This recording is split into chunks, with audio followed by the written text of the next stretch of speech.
Welcome है एक नए लेक्चर इस वेक्टर वाले चैप्टर का।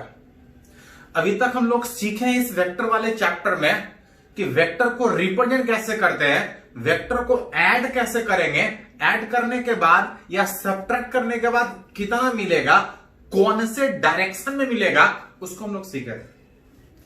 इसी में एक टर्म और है इस चैप्टर में कि अभी तक याद कीजिए, किसी वेक्टर को जब रिप्रेजेंट करने का बात था तो किसी वेक्टर को एक लाइन से रिप्रेजेंट करते थे।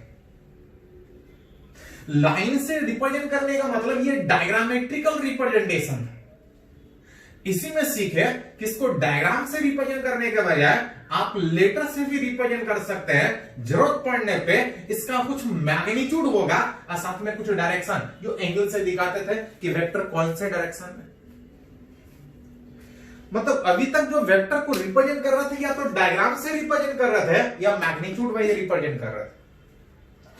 इसी में एक टर्म हम लोग को और सीखना है, वेक्टर का एक और तरीके से रिप्रेजेंटेशन सीखना है जिसको हम लोग बोलते हैं कंपोनेंट फॉर्म ऑफ वेक्टर।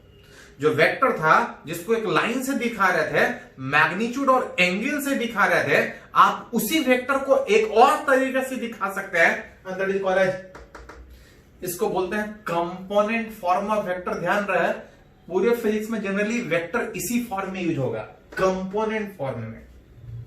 है क्या, देखते हैं एक करके। जहां पर सबसे पहला बात करेंगे कि अगर कोई वेक्टर अगर टू डायमेंशन में है, टू डायमेंशन मतलब तो टू डायमेंशन का मतलब एक प्लेन में है। एक प्लेन का मतलब कि किसी वेक्टर को बताने के लिए अगर सिर्फ दो ही एक्सिस का जरूरत है। याद कीजिए 9th से पढ़ते आ रहे हैं कि अगर कोई पॉइंट अगर एक सरफेस पे दिखाना हो, एक सतह पे दिखाना हो, तो आपको सिर्फ दो ही वैल्यू चाहिए रिप्रेजेंट करने के लिए, एक एक्स कोऑर्डिनेट और दूसरा वाई कोऑर्डिनेट।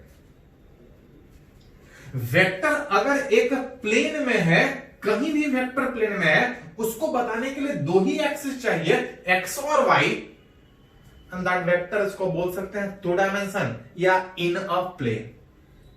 तो अभी जो वेक्टर का रिप्रेजेंटेशन कंपोनेंट फॉर्म में सीखेंगे, ये मान के चल रहे हैं कि वेक्टर टू डायमेंशन में, मान के चल रहे हैं कि कोई वेक्टर इस तरह से कहीं है, मान ले रहे कोई वेक्टर आर जिसका कुछ मैग्नीट्यूड होगा और साथ में कुछ डायरेक्शन होगा। अभी तक इस तरह से दिखा रहे थे कि एक वेक्टर है जिसको जरूरत पड़ने पर लाइन से दिखा सकते हैं, उसका कुछ मैग्नीट्यूड होगा और साथ में कुछ डायरेक्शन भी होगा।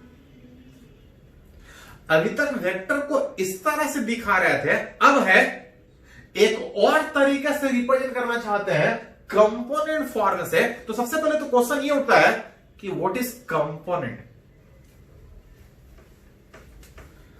चाह रहे हैं वेक्टर को एक और तरीके से दिखाना, बेचे कौन सा तरीका, कंपोनेंट वाला तरीका। पहले क्वेश्चन ये उठता है कि व्हाट इज कंपोनेंट। समझने के लिए अगर प्रैक्टिकली बात करें कि अगर कोई पार्टिकल अगर कहीं रखा है, इस पे फोर्स लगा के खींच रहे हैं, अगर बहुत ज्यादा फोर्स लगा तो इधर जाएगा, लेकिन याद कीजिए थोड़ा सा, अगर कोई पार्टिकल सरफेस पे रखा है, अगर कम फोर्स लगा के खींचेगा तो इधर जाएगा, उधर नहीं जाएगा। कम फोर्स लगाइएगा तब। ज्यादा वाला बाद में बात करेंगे कि ज्यादा कब लगेगा, क्या होगा। अभी सिंपली समझने के लिए कि फोर्स अगर कम लगा रहे हैं, लगा इधर रहे हैं लेकिन पार्टिकल इधर जा रहा है, मतलब आप बोल सकते हैं कि जरूर इस फोर्स का इफेक्ट इधर हो रहा होगा तभी पार्टिकल इधर जा रहा हो। किसी वेक्टर, फोर्स एक वेक्टर है, किसी वेक्टर का वैल्यू है किसी और डायरेक्शन में, लेकिन इसका इफेक्ट अगर किसी और डायरेक्शन में निकालिएगा, उसी को बोलते हैं कंपोनेंट। वेक्टर है किसी और डायरेक्शन में, लेकिन इसका इफेक्ट अगर किसी और डायरेक्शन में निकाले, उसको हम बोलते हैं कंपोनेंट। अगर उसका इफेक्ट अगर एक्स डायरेक्शन में निकाले, वेक्टर है इधर, अगर इसका इफेक्ट अगर एक्स के तरफ निकाले तो इसको बोलते हैं एक्स कंपोनेंट। और है वेक्टर इधर, अगर इसका इफेक्ट अगर y के तरफ निकाले कि इसका इफेक्ट इधर कितना आएगा, तो उसको बोलते हैं y component. What is component? तो बोल सकते हैं एक तरह का इफेक्ट किसका, उस वेक्टर का। फोर्स एक वेक्टर है, इसका इफेक्ट किसी और डायरेक्शन में है कहीं और, लेकिन इसका इफेक्ट किसी और डायरेक्शन में निकाले, that is called as component. Vector है कहीं और, इसका इफेक्ट एक्स के तरफ निकालेगा, that is called as X component. अगर वेक्टर इसका इफेक्ट अगर y के तरफ निकाले कि वेक्टर है इधर लेकिन इधर कितना इफेक्ट आएगा, that is called as y component. मान के चल रहे हैं इस वेक्टर r का कुछ इफेक्ट x के तरफ होगा, जिसको हम लिख रहे हैं rx से, कुछ होगा, उसको रिप्रेजेंट कर रहे हैं rx से। इस वेक्टर का इफेक्ट y के तरफ जो निकाल रहे हैं उसको हम बोल रहे हैं y कंपोनेंट, जिसको रिप्रेजेंट कर रहा है ry से। अब क्वेश्चन ये उठता है कि वेक्टर है इधर, इसका इफेक्ट इधर कहलाएगा x कंपोनेंट और इसका इफेक्ट इधर कहलाएगा y कंपोनेंट, कुछ होगा। क्वेश्चन उठता है कि इस वेक्टर का कंपोनेंट x के तरफ जो होगा वो कितना होगा, 5, 10 कितना होगा न्यूमेरिकली। अगर कोई वेक्टर अगर इस तरह से रिप्रेजेंट किया है, मान ले रहे हैं कोई OA वेक्टर है, या OA के बजाय मान लेते हैं OP मान लेते हैं। अगर इस वेक्टर के टिप से अगर हम परपेंडिकुलर ड्रॉ करें, परपेंडिकुलर तब कहलाएगा जब वहां पे 90 डिग्री बनेगा। इस वेक्टर के टिप से अगर परपेंडिकुलर ड्रॉ करें, परपेंडिकुलर तब कहलाएगा जब ये एंगल 90 डिग्री बनेगा। जितना दूर यहां से यहां तक कट करेगा ये कहलाता है x कंपोनेंट। वेक्टर है कहीं और लेकिन इसका इफेक्ट निकालना कहीं और चाह रहे हैं, जिसको कंपोनेंट बोल रहे हैं। निकाल सकते हैं अगर इस वेक्टर के टिप से परपेंडिकुलर ड्रॉ करें तो जितना डिस्टेंस इधर कट करेगा ये वाला डिस्टेंस ये वेक्टर r कहलाएगा, और जितना डिस्टेंस इधर कट करेगा वो इसका इफेक्ट x के तरफ। उसी तरह से अगर इसके टिप से परपेंडिकुलर अगर y के तरफ ड्रॉ करें तो जितना डिस्टेंस कट करेगा, वेक्टर है इधर, जितना इफेक्ट इधर होगा x कंपोनेंट, जितना इफेक्ट इधर होगा y कंपोनेंट कितना होगा, इसके टिप से परपेंडिकुलर x और y की तरफ ड्रॉ करेंगे, जितना डिस्टेंस कट करेगा तो कहलाएगा x कंपोनेंट, ये वाला कहलाएगा y कंपोनेंट। जो कि फ्रॉम फिगर आप रिलेट कर सकते हैं। फ्रॉम फिगर अगर cos थीटा अगर लगाए तो किसी भी राइट एंगल ट्रायंगल में, इन राइट एंगल ट्रायंगल, किसी भी राइट एंगल ट्रायंगल में अगर cos थीटा लगाए तो बेस बाय हाइपोटेनस, बेस वाले को अगर x कंपोनेंट rx से लिख रहे हैं तो 90 के सामने वाला हाइपोटेनस, उसका अगर वैल्यू का बात करें तो वेक्टर का मैग्नीट्यूड जहां से क्रॉस मल्टीप्लाई कीजिएगा तो rx बराबर r cos थीटा। वेक्टर के वैल्यू को आप इस तरह से भी दिखा सकते हैं, इस तरह से भी दिखा सकते हैं। अगर उसी राइट एंगल ट्रायंगल में अगर cos थीटा के बजाय अगर sin थीटा यूज करें, परपेंडिकुलर हाइपोटेनस, इस राइट एंगल ट्रायंगल में एंगल के सामने परपेंडिकुलर ये वाला डिस्टेंस सेम होगा बाय हाइपोटेनस, जहां से क्रॉस मल्टीप्लाई करें तो r sin थीटा।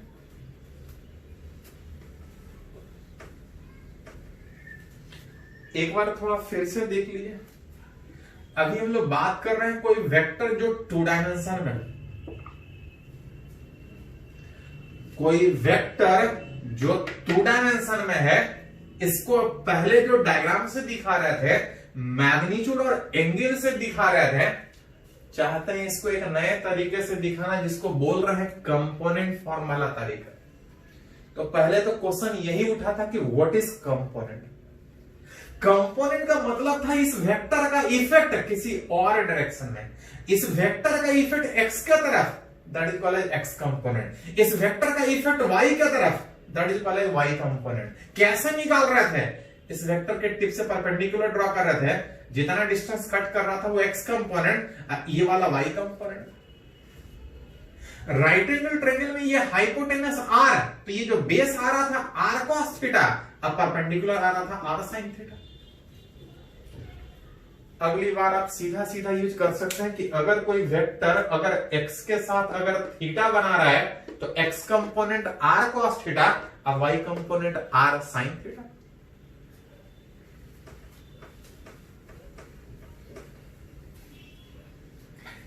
लेकिन ये निकाले क्या? तो निकाले इस वेक्टर का कंपोनेंट x के तरफ और इस वेक्टर का कंपोनेंट y के तरफ। लेकिन याद कीजिए हेडिंग ये नहीं था, निकालना ये नहीं चाह रहे थे कि इस वेक्टर का कंपोनेंट x के तरफ कितना होगा, इसका इफेक्ट y के तरफ कितना होगा। हम इसका कंपोनेंट निकालने के बजाय हम इसको कंपोनेंट के फॉर्म में लिखना चाह रहे थे। इस r वाले वेक्टर को एक नए तरीके से दिखाना चाह रहे हैं, उसका कंपोनेंट निकालना नहीं चाह रहे। हाँ, इस r वेक्टर को कंपोनेंट में लिखना चाह रहे हैं। कौन से कंपोनेंट में? x और y कंपोनेंट में। इस r को हम x और y के टर्म में लिखना चाह रहे हैं। किसी को किसी के भी टर्म में लिख सकते हैं, तो किसी को किसी के टर्म में तब लिख सकते हैं जब सबके बीच एक रिलेशन हो। मतलब इस वेक्टर को अगर इसके कंपोनेंट के टर्म में लिखना चाहते हैं तो आप तभी लिख सकते हैं जब सबके बीच एक रिलेशन। मतलब इस r को एक नए तरीके x और y वाले तरीके से अगर लिखना चाहते हैं तो इस r को हमको x और y के टर्म में रिलेशन लिखना पड़ेगा, एक रिलेशन में लिखना पड़ेगा, जो कि आप लिख सकते हैं from triangle, law of triangle. अगर triangle law of vector addition से बात करें, इस ट्रायंगल में बात करें कि अगर OA को एक वेक्टर लें और AP को अगर एक वेक्टर लें, तो याद कीजिए फ्रॉम लॉ ऑफ ट्रायंगल कि OA को वेक्टर ले, AP को अगर वेक्टर ले, तो इस दोनों का सम ये ट्रायंगल का तीसरा साइड, विच उसको लिख सकते हैं OP vector. From law of triangle कि अगर किसी ट्रायंगल में अगर दो वेक्टर एक के बाद एक अगर एडजेसेंट साइड एक ही ऑर्डर में हो तो दोनों का सम ट्रायंगल का तीसरा साइड। जहां पे ट्रायंगल का जो तीसरा साइड OP है वही तो R था।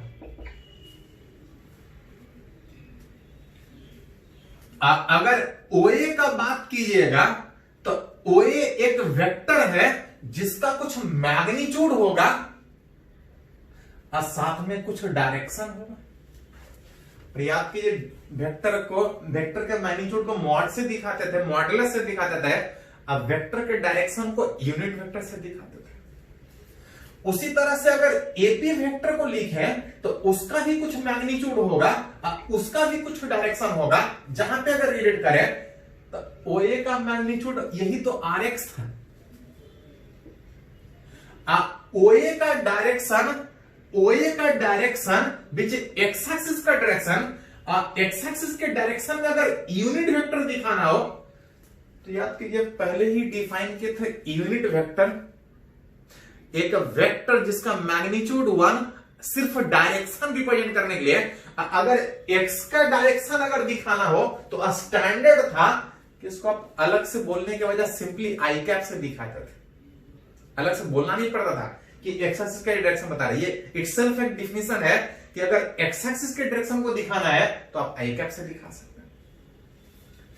अगर इस एपी का मैग्नीट्यूड का बात करें तो ये RY के बराबर, साथ में एपी का डायरेक्शन मतलब वाई एक्सिस का डायरेक्शन, स्टैंडर्ड रिप्रेजेंटेशन था कि वाई एक्सिस के डायरेक्शन को आप किससे दिखाते हैं तो जे कैप से।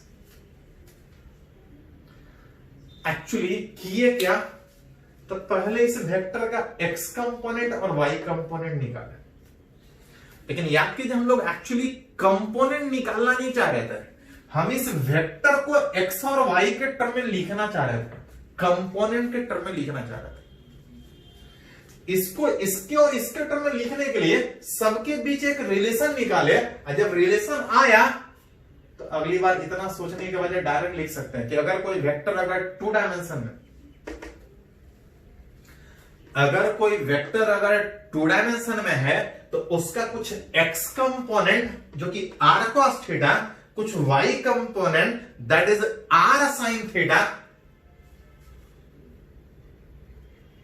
और अगर x कंपोनेंट y कंपोनेंट उसका पता है तो इस r को rxi प्लस ry लिख सकते हैं।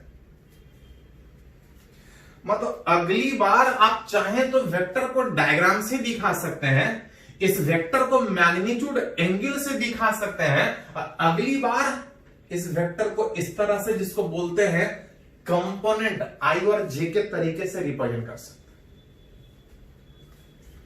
हैं। ये एक वेक्टर जो लिखा है कंपोनेंट के टर्म में, एक वेक्टर जिसका कुछ मैग्नीट्यूड होगा और साथ में डायरेक्शन। अगर इसका मैग्नीट्यूड अगर निकालना हो, मैग्नीट्यूड अगर उस वेक्टर का निकालना हो इस आर वेक्टर, तो याद कीजिए मैग्नीट्यूड का मतलब क्या था, इस ओपी के लाइन का लेंथ, और अगर इस राइट एंगल ट्रायंगल में यूज करें, इस राइट एंगल ट्रायंगल में यूज करें तो इस ओपी वाले लाइन का लेंथ राइट एंगल ट्रायंगल में ये एक हाइपोटेनस का काम करेगा, under root perpendicular square plus base square, perpendicular और बेस स्क्वायर अगर लिखिएगा तो R X square plus Y square. ये एक वेक्टर है जिसका कुछ मैग्नीट्यूड होगा और साथ में डायरेक्शन। डायरेक्शन को आप चाहें तो एंगल से दिखाते थे, अगर इस राइट एंगल ट्रायंगल में एंगल निकालने का कोशिश करें तो tan theta perpendicular by base, angle के सामने परपेंडिकुलर ये वाला आर वाई था, अब बेस में आर एक्स। ध्यान दीजिए कुछ पॉइंट निकाले, क्या क्या निकाले तो आप फिर से देख लीजिए। अभी तक जिस वेक्टर को आप डायग्राम से दिखा रहे थे, एंगल से दिखा रहे थे, अब आप चाहें तो इस तरह से दिखा सकते हैं। अगर कोई वेक्टर ऐसा दिखाया है, कैसा, तो ऐसा भी हो सकता है, ऐसा भी हो सकता है। अगर ऐसा दिखाया है तो इसका x कंपोनेंट y कंपोनेंट निकाल के आप चाहें तो ऐसा दिखा सकते हैं। उल्टा अगर वेक्टर ऐसा दिखाया है, अगर वेक्टर ऐसा दिखाया है तो इसका मैग्नीट्यूड निकाल सकते हैं, इसका डायरेक्शन निकाल सकते हैं। अगर वेक्टर ऐसा है, इसका मैग्नीट्यूड और डायरेक्शन निकाल के आप चाहें तो वापस डायग्राम में दिखा सकते हैं। अगर डायग्राम में दिखाया तो इसका कंपोनेंट निकाल के ऐसा लिख सकते हैं। अगर वेक्टर ऐसा दिया है तो आप चाहे तो ऐसा और ऐसा लिख सकते हैं, विच इज tan थीटा बराबर डायरेक्शन जो आ रहा था which is tan theta right angle triangle में आर वाई बटा आर एक्स। जैसे एक छोटा सा एग्जांपल यहां पे बात करें, मान ले रहे हैं कोई vector X axis Y axis में इसका मैग्नीट्यूड बेस, इसका एंगल x के साथ 37 डिग्री। ये एक वेक्टर जिसका मैग्नीट्यूड और डायरेक्शन दिया है। आप चाहे तो वेक्टर को तो ऐसा दिखा ही सकते हैं, आप चाहे तो इस वेक्टर को ऐसा भी दिखा सकते हैं, लेकिन ऐसा दिखाने के लिए इसका x और y कंपोनेंट निकालना पड़ेगा। x कंपोनेंट का मतलब था इस वेक्टर के टिप से जिधर परपेंडिकुलर ड्रॉ करें, जितना डिस्टेंस कट करेगा वो x कंपोनेंट, और जितना डिस्टेंस इधर y की तरफ कट करेगा y कंपोनेंट। इस राइट एंगल ट्रायंगल में 90 के सामने ये हाइपोटेनस पता है, ये जो x कंपोनेंट है यार, जो x कंपोनेंट है आप लिख सकते हैं 20 cos 37, जिधर एंगल मालूम, cos 37 4/5 होता है, 4/5 बैठाइएगा तो ये 16 आ जाएगा।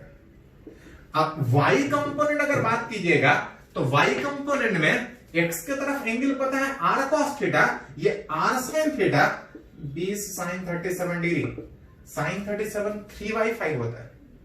इसको सोल्व कीजिएगा तो 12 होता है। मतलब ये जो वेक्टर डायग्राम से दिखाया है, मैग्नीट्यूड और एंगल से दिखाया है, आप चाहे तो इस वेक्टर को एक्स कंपोनेंट वाई कंपोनेंट ऐसा दिखा सकते हैं। जहां से इसका कंपोनेंट निकाले थे, एक्स कंपोनेंट 16 और वाई कंपोनेंट 12।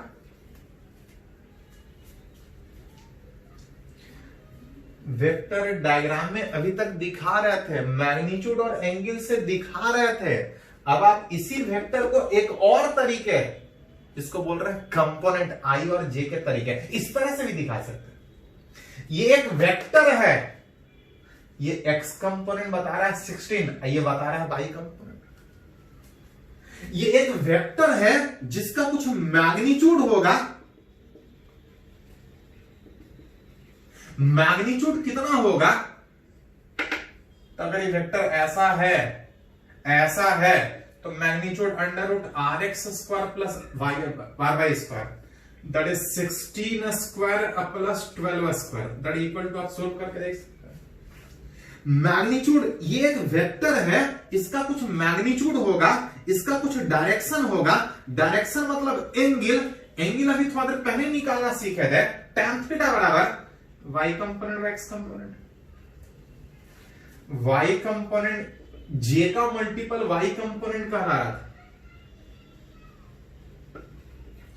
और आई का मल्टीपल एक्स कंपोनेंट कहा जा रहा था 16। 12/16 आ जा रहा था 3/4। इसको सोल्व कीजिएगा तो आ जाएगा tan 37 degree, that is theta बराबर 37 डिग्री। ये एक वेक्टर, आप ऐसा दिखाना तो ऐसा दिखा सकते हैं, आप चाहें तो इसी को ऐसा दिखा सकते हैं। उल्टा, अगर कोई वेक्टर अगर ऐसा दिखाया है तो इसका कुछ मैग्नीट्यूड होगा, इसका कुछ डायरेक्शन होगा।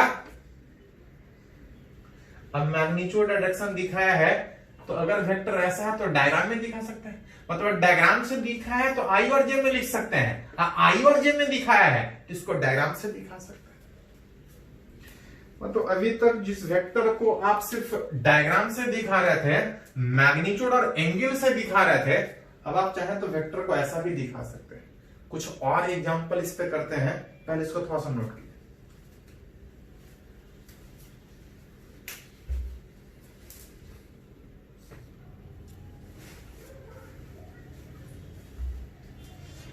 तो अब हम लोग वेक्टर को एक और तरीके से दिखा सकते हैं, जिसको बोल रहे थे कंपोनेंट फॉर्म ऑफ वेक्टर। चलिए उससे रिलेटेड कुछ न्यूमेरिकली कुछ एग्जांपल और सीखते हैं कि हम कैसे समझेंगे। जैसे बोल रहा है फॉर अ वेक्टर, याद कीजिए थोड़ा सा, क्या ये एक वेक्टर है? तो हां, अभी तक वेक्टर को लाइन से दिखा रहे थे, मैग्नीट्यूड और एंगल से दिखा रहे थे, लेकिन अगर कहीं ऐसा दिखाया है तो ये भी एक वेक्टर दिखाया है। फॉर अ वेक्टर अगर बात करें तो इसका कुछ एक्स कंपोनेंट होगा। इट्स एक्स कंपोनेंट कितना? तो कुछ नहीं, इस आर में इस आई का जो मल्टीपल था वो एक्स कंपोनेंट कहला रहा था। अगर बोला जाए इसका वाई कंपोनेंट कितना होगा तो कुछ नहीं, इस आर वाले वेक्टर में जे का जो मल्टीपल था वो बता रहा था कि वाई कंपोनेंट कितना होगा, विच इज बता रहा था इस वेक्टर का इफेक्ट वाई के तरफ कितना होगा। ये बता रहा है वेक्टर का इफेक्ट वाई के तरफ कितना, ये बता रहा है वेक्टर का इफेक्ट एक्स के तरफ कितना। मतलब ये वेक्टर एक्स में भी है और वाई में भी है। तो अगर आपसे पूछा जाए इस वेक्टर का मैग्नीट्यूड कितना होगा,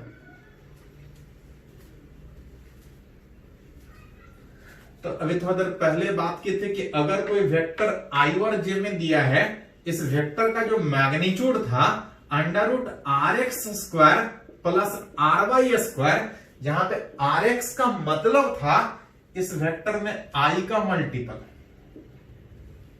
और आर वाई का मतलब था इस जे का मल्टीपल, विच इस आर वेक्टर का अगर मैग्नीट्यूड का बात कीजिएगा तो आप निकाल सकते हैं सामने।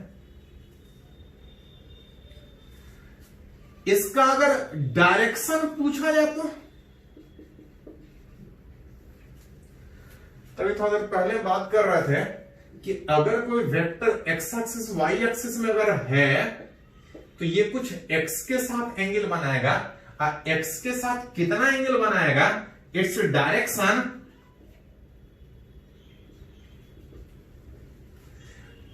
डायरेक्शन अगर विथ एक्स एक्सिस से निकाला जाए तो जो एंगल एक्स के साथ बना रहा था उसको निकाल रहे थे tan थीटा बराबर आर वाई बटा आर एक्स, जहां पे j का मल्टीपल ये r बाई 6 का ला रहा था, x कंपोनेंट 8 डिवाइड कीजिएगा तो 3/4, ये tan 37 डिग्री,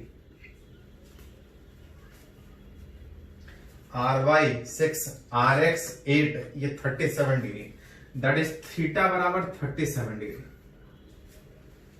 विच जो 37 डिग्री आ रहा है वो एंगल कहां से आ रहा है, x के साथ। कभी कभी एंगल ये x के साथ पूछता है, कभी कभी ये एंगल देखिएगा पूछेगा y के साथ कितना बना रहा हूं, तो कुछ नहीं, x के साथ पता है तो y के साथ नहीं निकाल सकते क्या, तो निकाल सकते हैं। x के साथ पता है y के साथ तो निकाल ही सकते हैं, अगर आप चाहें तो its direction with y axis आप सीधा भी निकाल सकते हैं। इधर से निकालिएगा तो x कंपोनेंट का x के साथ एंगल निकलेगा ही निकलेगा, आप चाहे तो सीधा इधर से निकाल सकते हैं। कैसे, याद कीजिए, जो ये वेक्टर था इसके टिप से परपेंडिकुलर ड्रॉ कर रहे थे, तो जितना डिस्टेंस x के तरफ कट कर रहा था वो x कंपोनेंट था, और जब टिप के साथ परपेंडिकुलर इधर ड्रॉ कर रहे थे तो ये y कंपोनेंट का था। इस राइट एंगल ट्रायंगल में निकाल रहा था तो tan थीटा y कंपोनेंट व x कंपोनेंट आ रहा था। अगर इस राइट एंगल ट्रायंगल में बात करें तो tan थीटा 1, इस राइट एंगल ट्रायंगल में बात करें तो tan थीटा 1 सामने वाला परपेंडिकुलर, इस बार rx बटा i बाय। अगली बार इतना करने के बजाय अगर कोई वेक्टर इस तरह से दिया है तो एंगल x के साथ निकालना हो तो ry बटा rx, अगर एंगल y के साथ निकालना हो तो rx बाई ry। rx का मतलब इस वेक्टर का x कंपोनेंट और ये y component, that is tan theta 1 बराबर 4/3, tan 53 डिग्री 4/3 होता है, थीटा 1 बराबर 53 डिग्री। मतलब ये एंगल पता है तो ये भी निकाल सकते हैं, नहीं तो डायरेक्ट भी निकाल सकते हैं जैसा पूछा गया। इसी में कभी कभी एक और आपसे क्वेश्चन पूछा जा सकता है, unit vector along the direction of vector R. ध्यान दीजिए, कभी कभी इस तरह से भी क्वेश्चन पूछा जाएगा। बोल रहे हैं जो वेक्टर आर दिखाया हुआ था, जिसको अलग अलग तरीके से सोचना सीखे कि मैग्नीट्यूड कितना, एंगल कितना, x के साथ, y के साथ, x कंपोनेंट कितना, y कंपोनेंट कितना। इसी में एक और चीज रिलेट करना चाह रहे हैं, यूनिट वेक्टर। याद है इंट्रोडक्शन ऑफ वेक्टर पहला वाला लेक्चर में, प्रॉपर्टीज ऑफ वेक्टर में सीखे थे, लेक्चर का पहला, वेक्टर का लेक्चर का पहला वाला लेक्चर में। यूनिट वेक्टर एक वेक्टर जिसका मैग्नीट्यूड 1 जो डायरेक्शन को दिखाने के लिए काम आता था। आर एक वेक्टर दिया है, इसका कुछ मैग्नीट्यूड होगा, साथ में डायरेक्शन भी होगा। पूछ रहा है खाली डायरेक्शन बताइए सर। ये लिखा है मतलब एक वेक्टर लिखा है जिसका मैग्नीट्यूड भी है और डायरेक्शन भी है।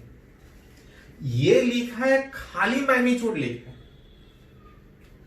इसके सिर्फ डायरेक्शन को दिखाना है तो डायरेक्शन एंगल से दिखा रहे थे। आप चाहें तो डायरेक्शन एक और तरीके से दिखा सकते हैं, यूनिट वेक्टर। याद कीजिए, यूनिट वेक्टर अगर आर के तरफ निकालना है तो उसको दिखाते थे आर कैप। कैसे निकालते थे, ये एक वेक्टर था, इसका कुछ मैग्नीट्यूड था, जितना मैग्नीट्यूड था अगर उतना से ही अगर डिवाइड कर दें, एक वेक्टर जिसका कुछ मैग्नीट्यूड, जितना मैग्नीट्यूड है उसको इससे लिखते हैं, अगर उतना से ही अगर डिवाइड कर दें तो इस वेक्टर का मैग्नीट्यूड कितना होगा, 1। इस वेक्टर का मैग्नीट्यूड 1 होगा लेकिन डायरेक्शन होगा, उसी को तो यूनिट वेक्टर बोलते थे। तो अगर पूछा जाए इस आर वेक्टर का डायरेक्शन यूनिट वेक्टर, तो इस तरह से निकाल सकते हैं। जहां पे आर वेक्टर का मतलब था 8i + 6, उसका मैग्नीट्यूड का मतलब था 10। इसको 10 से डिवाइड कीजिएगा तो उस यूनिट वेक्टर का जो डायरेक्शन है आप चाहें तो इस तरह से दिखा सकते। मतलब अभी तक जो वेक्टर सिर्फ डायग्राम या एंगल से आता था, अब अगर कहीं ऐसा भी लिखा है तो ये एक वेक्टर लिखा है, जिसको जरूरत पड़े तो इस तरह से समझ सकते हैं। चलिए कुछ और एग्जांपल इस पे करते हैं, पहले इसको नोट कीजिए।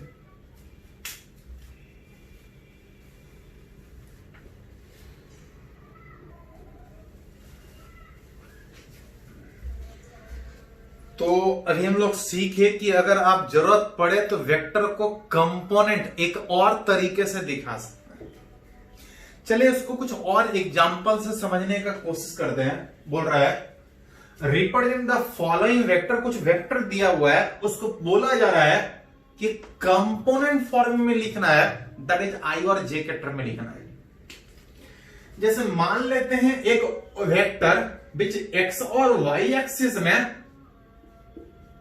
अगर कोई वेक्टर अगर इधर है, इसका मैग्नीट्यूड 20 है और जो एंगल दिया हुआ है यहां से चलिए मान लेते हैं 30 डिग्री।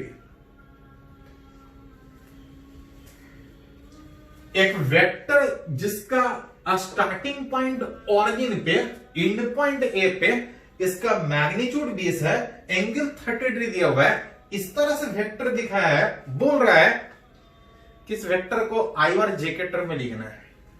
पढ़े हैं कि किसी भी वेक्टर को जब आई और जे के टर्म में लिखिएगा तो कुछ ऐसा आएगा, उसका कुछ एक्स कंपोनेंट होगा, उसका कुछ वाई कंपोनेंट होगा। देख रहे थे कि अगर कोई वेक्टर अगर आर अगर एक्स के साथ अगर थीटा एंगल बना रहा है तो जो एक्स कंपोनेंट था आर cos थीटा था, अब वाई कंपोनेंट कितना था। लेकिन ये बात तब वैलिड है जब उस वेक्टर का वैल्यू पॉजिटिव एक्स के साथ एंगल पता।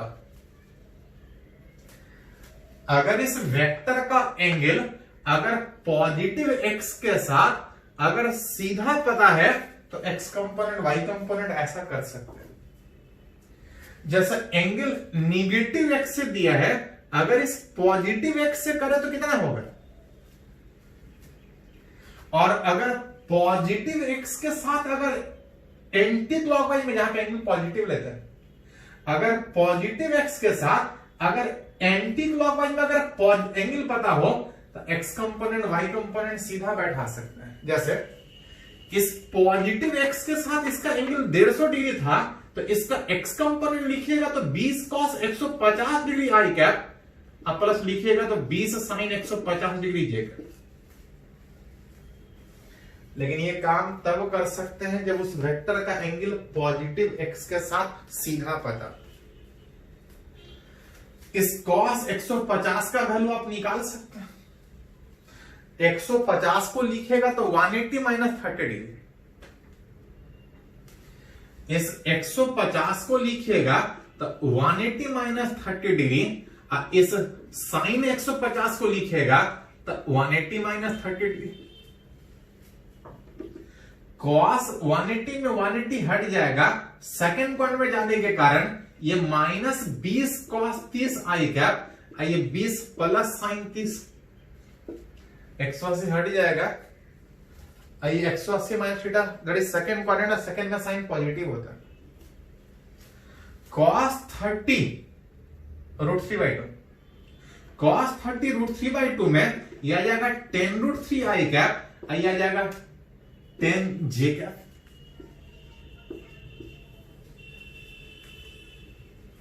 मतलब जब वेक्टर इस तरह से डायग्राम में दिखाया था, डायग्राम में तो दिखा ही सकते हैं, अगली बार आप चाहें तो ऐसा ही दिखा सकते हैं। मन करे तो इस तरह से सोच सकते हैं। इसी को अगर सोचना चाहें, इसी को सोचना चाहें तो एक और तरीके से सोच सकते हैं कि जो वेक्टर दिखाया हुआ था वो सेकेंड क्वाड्रेंट में इस तरह से, इसका मैग्नीट्यूड 20 था, इसका जो एंगल दिया था वो पॉजिटिव एक्स के साथ देने के बजाय इधर से दिया था। अगर एंगल इधर से दिया तो इधर से निकाल ही सकते हैं, और अगर निकाल सकते हैं तो ऐसा करके बैठा दीजिएगा। मन करे तो इस तरह से कीजिए, और नहीं तो इसको अगर लिखना है, इसका कुछ x कंपोनेंट कुछ y कंपोनेंट होगा। What is x component? इस वेक्टर के टिप से परपेंडिकुलर ड्रॉ करेंगे, जितना दूर कट कर रहा था इसको बोल रहे थे x कंपोनेंट। इस वेक्टर के टिप से परपेंडिकुलर जब y की तरफ ड्रॉ कर रहे थे, जितना दूर कट कर रहा था वो कहला रहा था y कंपोनेंट। जहां पे 90 के सामने हाइपोटेनस अगर 20, जिधर एंगल मालूम, इधर 20 cos 30। अब 20 cos 30 का मतलब जिधर एंगल मालूम उधर cos थीटा, इधर वाला sin थीटा, इस ry का value 20 sin 30, that is this. अगर किसी वेक्टर का एंगल पॉजिटिव एक्स से डायरेक्ट पटा तो डायरेक्ट बैठा दीजिए, नहीं तो अगर परपेंडिकुलर ड्रॉ कीजिएगा तो एक्स और वाई कंपोनेंट देगा। इस वेक्टर का x कंपोनेंट 10√3 है, लेकिन जो डायरेक्शन है, ये वेक्टर इधर है, इसका इफेक्ट x में लिखेगा तो इधर आएगा कि इधर आएगा? तो वेक्टर है इधर, इसका x कंपोनेंट बात कीजिएगा तो इधर आएगा। x कंपोनेंट 10√3 आ रहा था, लेकिन डायरेक्शन पीछे आने के कारण -10√3 का। अब y वाला वेक्टर का डायरेक्शन, ऊपर जाने के कारण ये पॉजिटिव टेंजेंट है। मन करे तो x कंपोनेंट y कंपोनेंट निकाल के इस तरह से पॉजिटिव नेगेटिव देख लीजिए, नहीं तो अगर पॉजिटिव x के साथ डायरेक्ट पता है तो इस तरह से बैठा सकते हैं। जैसे एक आध एग्जांपल अगर इस पे और बात करें कि अगर कोई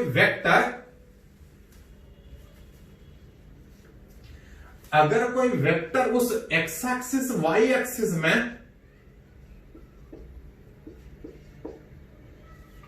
कहीं ऐसा दिया हुआ है, अगर कोई वेक्टर x और y एक्सिस में अगर ये 20 ये 30 डिग्री, अब तक क्वेश्चन वही है कि इस वेक्टर को कंपोनेंट फॉर्म में लिखिए। जब इस वेक्टर को कंपोनेंट फॉर्म में लिखिएगा, कुछ x कंपोनेंट कुछ y कंपोनेंट, अगर पॉजिटिव x से डायरेक्ट पता हो, अगर पॉजिटिव x से डायरेक्ट पता हो तब सीधा बैठा सकते हैं। पॉजिटिव ये अगर 30 है तो पॉजिटिव x से 180 प्लस 30 है, इधर नहीं, क्लॉकवाइज नहीं, एंटी क्लॉकवाइज में पॉजिटिव एंगल। अगर पॉजिटिव एक्स एक्सिस के साथ अगर किसी वेक्टर का अगर सीधा एंगल पता हो तब सीधा लिख सकते हैं 20 cos 180 प्लस 30 आई का, अब प्लस 20 sin 180 प्लस 30 जी का। पॉजिटिव एक्स के एक्सिस के साथ 180 plus 30, X component cos theta, Y component sin theta. लेकिन ये काम तब कर सकते हैं जब पॉजिटिव एक्स के साथ अगर एंटी क्लॉकवाइज में एंगल पता हो। 180 हट जाएगा, cos 180 प्लस 30 थर्ड कॉलम में नेगेटिव होने के कारण -20 cos 30, अब -20 sin 30, 180 हट जाएगा और थर्ड कॉलम में cos भी नेगेटिव और sin भी नेगेटिव, जिसको लिखिएगा तो -10 आई कैप cos 30 √3/2 में 10√3 आई कैप, ये 10 जे कैप, ये OA को लिखना चाहे, इसको मन करे तो इस तरह से, नहीं तो सीधा x axis y axis x dash y dash, ये वेक्टर इधर दिया है OA जिसका मैग्नीट्यूड 20 है एंगल x के साथ। इसको अगर लिखना है तो इस तरह से तो लिख ही सकते हैं। एक और तरीके से सोच सकते हैं कि अगर इस वेक्टर के टिप से, अगर इस वेक्टर के टिप से परपेंडिकुलर ड्रॉ करें तो ये x कंपोनेंट, एंगल पता है इस राइट एंगल ट्रायंगल में, इधर वाला y कंपोनेंट, जिधर एंगल मालूम उधर cos थीटा परपेंडिकुलर, यह आ जाएगा 10√3, ये आ जाएगा 20 sin 30 cos 30 इधर sin 30 दैट इज वेक्टर इधर है x कंपोनेंट इसका 10√3 लेकिन डायरेक्शन पीछे है। इसका वेक्टर का y कंपोनेंट नीचे है। अगर पॉजिटिव x के साथ कीजिएगा तो आपको कुछ नहीं करना है, पॉजिटिव नेगेटिव सब डिसाइड करेगा। लेकिन पॉजिटिव x के बजाय अगर इधर उधर से देखिएगा तो जिधर राइट एंगल ट्रायंगल में जिधर एंगल पता है उधर कंपोनेंट निकालेगा तो cos थीटा, इधर y कंपोनेंट sin थीटा। अगर सीधा देख रहे हैं तो इसको खाली डायरेक्शन देख लीजिए कि x निगेटिव में जा रहा है कि y निगेटिव में जा रहा है कि दोनों निगेटिव में जा रहा है। चलिए इस पे एक दो एग्जांपल और करते हैं, पहले इसको थोड़ा सा नोट कीजिए।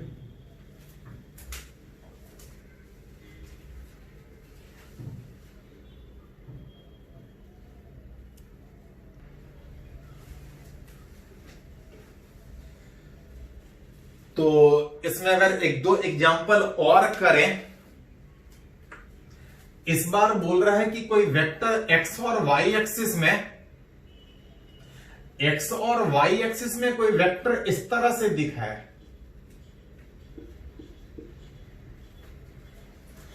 कोई वेक्टर x और y एक्सिस में इस तरह से दिखाया है, एंगल कुछ बना रहा है, चलिए 60 डिग्री मान लेते हैं।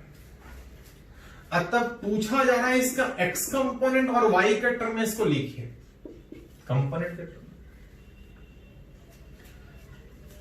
एक तरीका यह था कि अगर पॉजिटिव x के साथ अगर वेक्टर ऐसा है तो पॉजिटिव x के साथ इधर से एंगल बनेगा। अगर पॉजिटिव x के साथ अगर एंगल पता होता तो सीधा cos थीटा sin थीटा लिख लेते। नहीं पता है तो उससे कोई ज्यादा दिक्कत नहीं है। कि करना क्या है, इस वेक्टर के टिप से परपेंडिकुलर ड्रॉ कीजिए। जितना डिस्टेंस x के तरफ कट करेगा वो x कंपोनेंट, और जितना डिस्टेंस y के तरफ कट करेगा, सॉरी इधर x ये वाला x कंपोनेंट ये वाला y कंपोनेंट।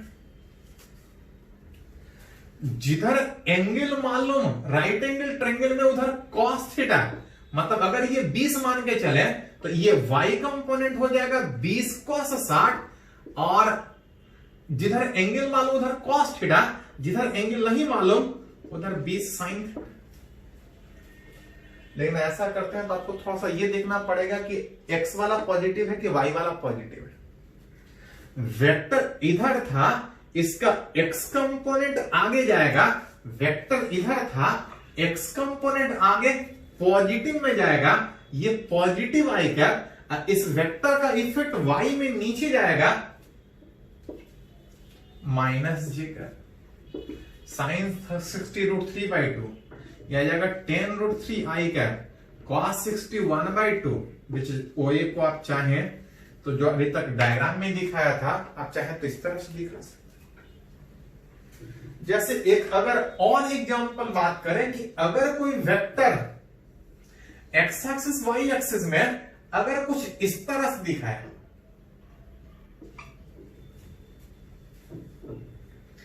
अगर कोई ए बी वेक्टर अगर इस तरह से अगर 60 डिग्री बनाता हुआ 20 मैग्नीट्यूड का, तब आपसे पूछ रहा है कि इसका आई और जे के टर्म में लिखे।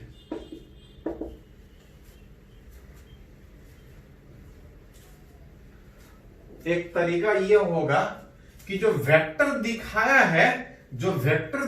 है इसको शिफ्ट करके ऑरिजिन पे लेके जाइए। याद कीजिए पढ़े हैं कि अगर किसी वेक्टर को पैरेलली शिफ्ट करें तो वेक्टर चेंज नहीं करता है।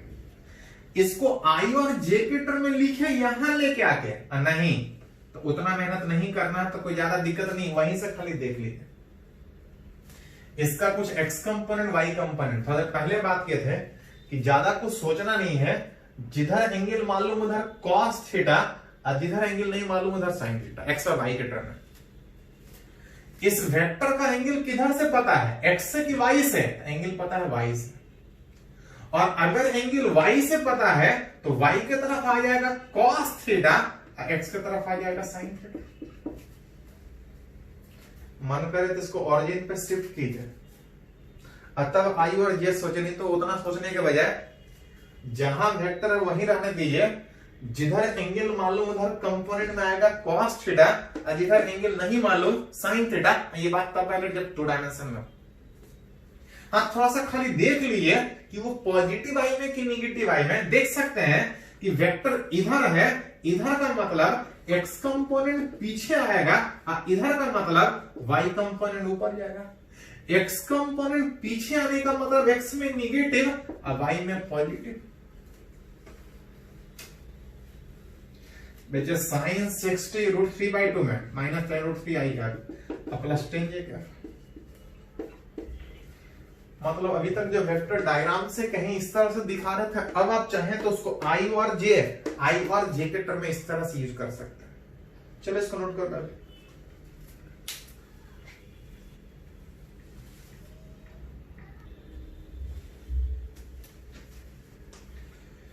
चलिए एक और हम लोग इस कंपोनेंट फॉर्म में अगर थोड़ा सा बात करें तो बोल रहा है कि इन अ रेगुलर हेक्सागन, जहां पे हर साइड ए दिखाया हुआ है, बोल रहा है अगर a1 a2 को अगर वेक्टर के तरह से, a2 a3 को वेक्टर के तरह से, अगर a3 a4 को वेक्टर के तरह से, a4 a5 a5 a6 a6 a1 को अगर वेक्टर की तरह से अगर लिखे तो सबको दिखाना है कंपोनेंट फॉर्म में। कंपोनेंट फॉर्म का मतलब सबको लिखना है आई और जे के टर्म। अभी थोड़ा देर पहले सीखे कि अगर किसी वेक्टर चाहे जिधर भी हो, अगर पॉजिटिव एक्स के साथ अगर एंगल पता है तो हमको सोचने का जरूरत नहीं कि किधर है किधर नहीं, अपने आप रिलेट हो जाएगा। X component R cos theta और Y component R sine theta. Positive होगा कि निगेटिव होगा वो अपने आप सोच के हमको बता देगा। लेकिन ये काम तब कर सकते हैं जब पॉजिटिव एक्स के साथ पता हो। अगर पॉजिटिव एक्स के साथ अगर नहीं पता है, इधर उधर से सोचना है, तो आपको थोड़ा देखना था कि एक्स कंपोनेंट पॉजिटिव होगा कि निगेटिव होगा। पॉजिटिव एक्स के साथ पता हो तो नहीं देखना है, कुछ नहीं देखना है, सब कुछ करेगा, मैग्नीट्यूड डायरेक्शन सब कुछ करेगा। हाँ, इधर उधर सोचेगा तो आपको देखना पड़ेगा कि मैग्नीट्यूड कितना, डायरेक्शन कितना। मतलब अगर वेक्टर कहीं भी किसी भी तरह से दिखाया है, अगर हम उसका एंगल, अगर हम पॉजिटिव एक्स के साथ अगर एंगल निकाल लें तो हमको कंपोनेंट फॉर्म में लिखने में जरूरत नहीं पड़ेगा, वो बहुत आसानी से लिखा जाएगा। कोई भी वेक्टर लिखिएगा, कुछ एक्स कंपोनेंट कुछ वाई कंपोनेंट होगा। X component R cos theta, Y component R sine theta, सीधा बैठा सकते हैं। लेकिन जो एंगल है ऑफ उस वेक्टर का with positive x axis in anti clockwise direction,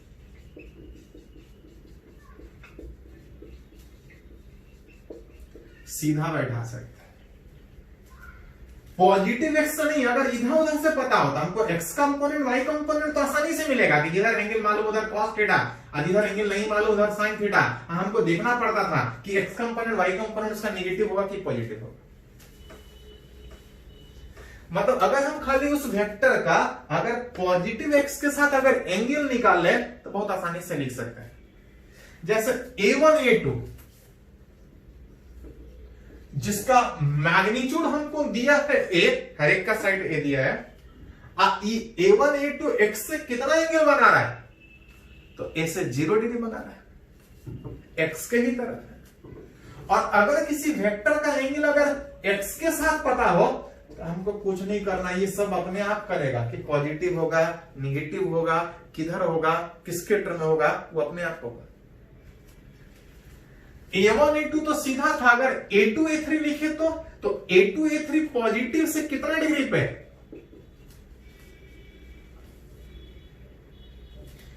a2 a3 x से इधर है 60 डिग्री, दैट इज π/3। और अगर एंगल अगर उसका x से पता है तो आपको कुछ सोचना ही नहीं है।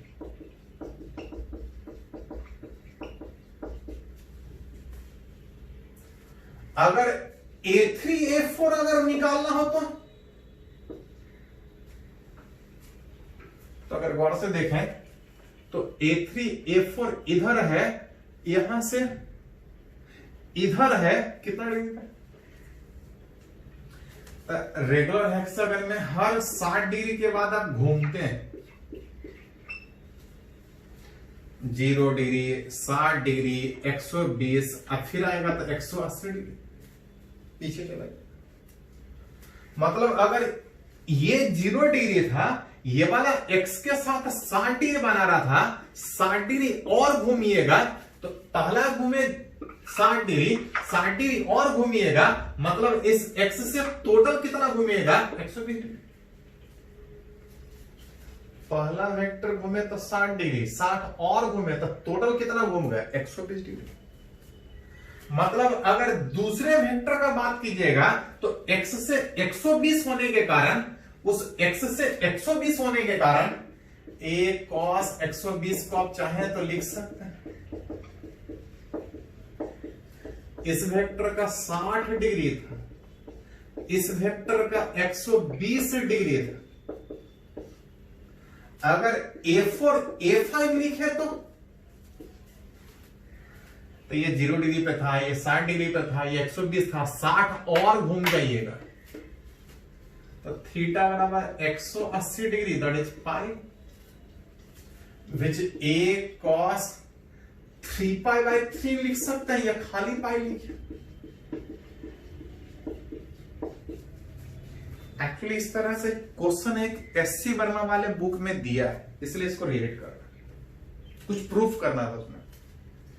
अभी हम लोग खाली वेक्टर फॉर्म में लिख रहे हैं, जरूरत पड़े तो इस क्वेश्चन से एक प्रूफ भी होता है, वो आगे जरूरत पड़ेगा तो बात करेंगे।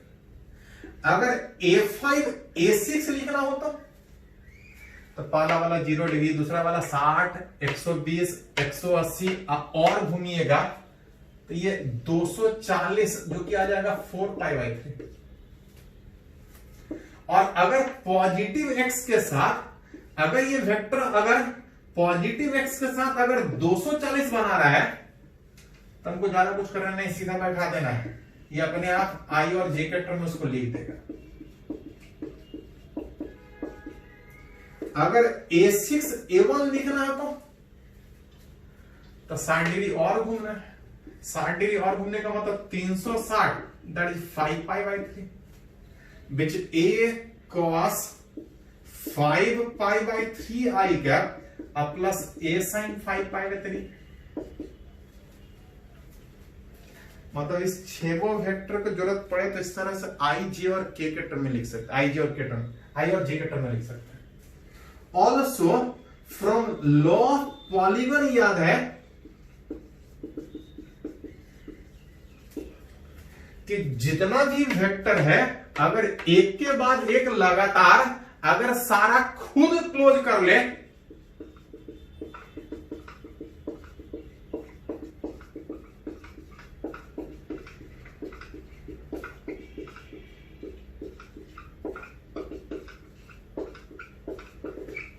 सारा अगर खुद क्लोज कर रहे लॉ ऑफ पॉलीगन से तो सारे का सम कितना होगा 0।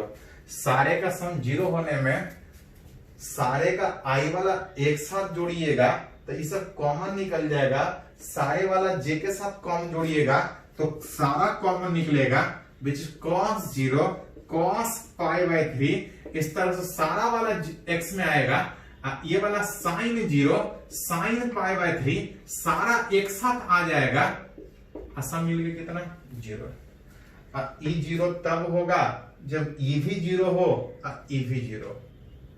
तो एक प्रूफ ऐसे पढ़ना है कि इसका वैल्यू 0 प्रूफ करना है, इसका वैल्यू 0 प्रूफ करना है, जो कि होगा, लेकिन एकदम ज्यादा नहीं, आगे इस तरह से हम लोग और न्यूमेरिकली सीखेंगे। लेकिन अभी सिर्फ ये था कि अगर वेक्टर चाहे कैसा भी दे दे, डायग्राम में अगर कैसा भी दे दे तो जरूरत पड़े तो i और j के टर्म में लिख सकते हैं, जरूरत पड़े तो और भी प्रॉपर्टी वेक्टर का यूज कर सकते हैं। तो इसके बारे में ज्यादा डिटेल में आगे, अभी सिर्फ इतना था कि सबको i और j में लिख सकते हैं। चलो इसको नोट करो थोड़ा सा।